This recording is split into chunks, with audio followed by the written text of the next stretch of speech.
Panorama group, जो सोचता है वो करता है। मेरा तो हम तो मुख्यमंत्री जी से आग्रह करते हैं, हाथ जोड़ कर। मेरा उस समय हेल्थ डिपार्टमेंट वाला पब्लिक हेल्थ कैडर का फाइल जो है वो कम से कम 1.5 लाख लोगों को नौकरी मिलेगी। उसमें कैबिनेट में आपने रुकवा दिया, बोला कि बाद में करेंगे, बाद में करेंगे, कैबिनेट में नहीं आने दिया। अब तो तेजस्वी नहीं है, कम से कम उन जायज काम तो कीजिए। वो 1.5 लाख पब्लिक हेल्थ कैडर का फाइल तो कैबिनेट से पास कराइए, उसमें 1.5 लाख लोगों को नौकरियां मिलेंगी और मिलेगा। अगर अभी भी नहीं समझ में आ रहा कि कहां से नौकरी दिया जाएगा तो तेजस्वी बैठा है, बुला के बात करना। नेता प्रतिपक्ष तेजस्वी यादव ने बिहार के मुख्यमंत्री नीतीश कुमार से हाथ जोड़कर एक मांग रखी है, और वह मांग है कि पब्लिक हेल्थ यानी कि जो स्वास्थ्य डिपार्टमेंट में 1.5 लाख नौकरी प्रक्रियाधीन करवा कर हम आए थे, उसको कैबिनेट में ले आइए और उसको जो है वो बिहार के युवाओं को उससे रोजगार मिल जाएगा। और इसी को लेकर जो है तेजस्वी यादव ने सीधा जो है मुख्यमंत्री नीतीश कुमार से इस बात को लेकर मांग किया है, हाथ जोड़कर इस बात की मांग की है। और साथ ही साथ अगर अभी भी समझ में नहीं आता है कि 5 लाख नौकरी जो मिला और 1 लाख जो स्वास्थ्य डिपार्टमेंट में है, तो अगर नहीं समझ में आ रहा है कि कैसे बिहार में सरकारी नौकरी दिया जा सकता है, तो आप तेजस्वी यादव को बुलाकर पूछ लीजिए। तेजस्वी बैठा है बताने के लिए कि कैसे बिहार में सरकारी नौकरी मिल सकता है लोगों को। क्या कुछ कहा है तेजस्वी यादव ने, आप खुद सुनिए मुख्यमंत्री नीतीश कुमार को लेकर। इन लोग को हटाओ यार, बहुत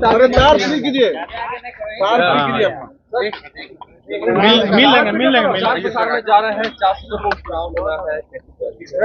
4 तो हो गई, बहुत बढ़िया तैयारी है। हम लोगों के बीच जाएंगे और लोग जो है मूड बनाई हुई है कि मौजूदा जो एनडीए की सरकार है उसको जो है सबक सिखाने का काम है। और जितना लोगों को परेशानी हुई है बिजली बिल से लेकर के, जो आपका प्रीपेड जो मीटर है उससे परेशानी हुई है, जमीन सर्वे को लेकर के उससे परेशानी हुई है, तो लोग जो है परेशान है। और आप देख रहे हैं कि दिन प्रतिदिन जो है अपराध बढ़ा है। आज भी हमने जो है 110 केवल हत्याओं का सूची डाला है। किस प्रकार से जो है अपराधियों का दिवाली बन रहा है और कानून व्यवस्था विधि व्यवस्था का दिवाला बन रहा है। पूरी तरीके से ये लोग जो हैं, सरकार के लोग हार चुके हैं, थक चुके हैं। अपराधी जो है बेलगाम हो चुके हैं, कोई कंट्रोल में नहीं है और लगातार घटनाएं जो है बढ़ती ही जा रही हैं। और हम सब लोग जो है जनता के बीच जाकर के महागठबंधन के पक्ष में हम लोग वोट मांगेंगे और पूरा भरोसा है कि चारों जगह जहां उपचुनाव हो रहा है, चारों जगह जो है हम लोग जीत सुनिश्चित करें। वोट चल रहा है, काफी एक बवाल हो रखा है। एक चल रहा है कि बटोगे तो कटोगे। इन सब नारों से आपको लगता है कि समाज के आने बाने को बिखेरने की कोशिश की जा रही है? ये तो सुनने में नफरत भरा लगता है। पूरी तरीके से ये सब नफरत फैलाने की बात होती है। इनके मुंह से कभी पढ़ाई की बात नहीं हो सकती, कभी चिकित्सा की, स्वास्थ्य की बात नहीं हो सकती, नौकरी बेरोजगारी की बात नहीं हो सकती, महंगाई गरीबी की बात नहीं हो सकती।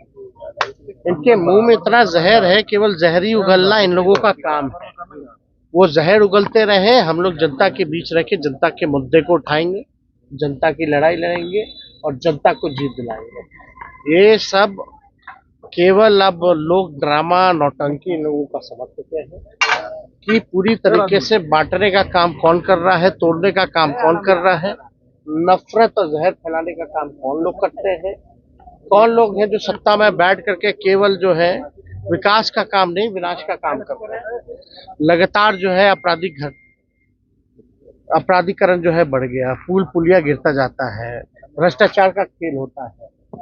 इस पे जो है सरकार जो है कोई कार्रवाई नहीं, कोई सुनवाई नहीं होता। इसलिए जनता बिहार की जागरूक है। ऐसे नारों पर लोग विश्वास नहीं करते। बिहार अमन चैन शांति का प्रदेश है, बुद्ध की धरती रही है, तो यहाँ ये सब चलने वाला नहीं है।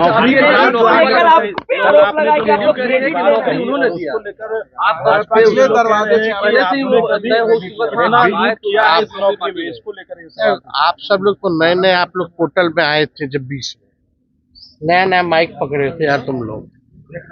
अपने करियर के शुरुआती दौर में आप लोग जानते होंगे कौन कहता था कहाँ से लाएगा पैसा। आप लोग जानते नहीं है, सब जानते हैं। जरा उनसे पूछो, जब तेजस्वी 10 लाख कहते थे तो क्यों नहीं मिला? उस समय आप कहते थे कहाँ से, बाप के पास से पैसा लाएगा, कहाँ से पैसा लाएगा, असंभव है बोलते थे मुख्यमंत्री। रिकॉर्डिंग आप लोगों के पास होगा, सब चीजें हैं। अब 20 साल से सरकार थी तो 17 महीने में क्यों हुआ, पहले क्यों नहीं हुआ? तो इसलिए हम लोगों का यही मेन एजेंडा था कि अगर सत्ता में आए तो कम से कम हम लोग 10 लाख नौकरी दो। सरकार बनी अगस्त के महीने में, 15 अगस्त एकदम हफ्ते भर के अंदर, 5 दिन के अंदर मुख्यमंत्री जी से अनाउंस करवाया गया बजट। आप सुने होंगे ना भाई, गांधी मैदान में आजादी के दिन जो भाषण मुख्यमंत्री जी ने पहली बार दिया था, उन्हीं मुख्यमंत्री जी से हमने भाषण दिलवाया ना। ठीक है, सरकार के हेड हैं तो नाम तो होता ही है, लेकिन करवाने वाला कौन था? अगर हम 17 महीने नहीं आते तो कोई उसका जिक्र भी किया था क्या 2 साल तक? 20 से 22 कोई रिक्त पद की बहाली निकाली गई थी क्या?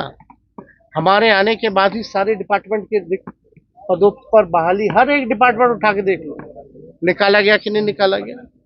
ये मोनियुल हक का जो हम शुरुआत किए थे, पूरा सब कुछ बनवाए हम लोग, बहुत सारा चीज है, काम हुआ कि नहीं हुआ? कौन कहता था, किसके एजेंडा में था कि खेलोगे तो भी नौकरी पाओगे,